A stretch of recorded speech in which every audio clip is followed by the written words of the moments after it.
Today we'll explore 3 fun, progressive, and safe ways to fly like a crow. Let's start from your downward facing dog. Palms down, make sure you warm up the wrist to start. Shorten your stance so your big toes are touching. Lift your right leg high, inhale. Exhale, right knee to your right upper arm. Now, place the right ball of your foot down. Lift your right inhale. Walk your palms a bit more closer. Then you start bending those elbows like a chaturanga. Now, shift your shoulders forwards.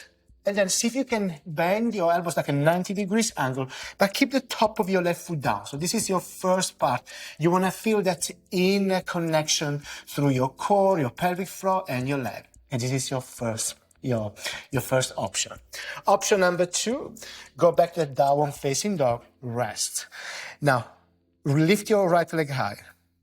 Exhale again, right knee to your right upper arm. Place the right ball of your foot down.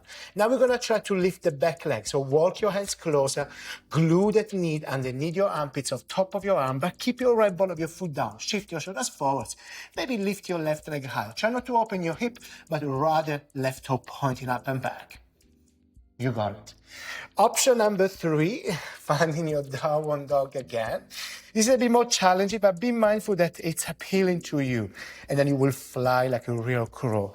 Inhale, reach your right leg up. And then exhale, right knee to your right upper arm again.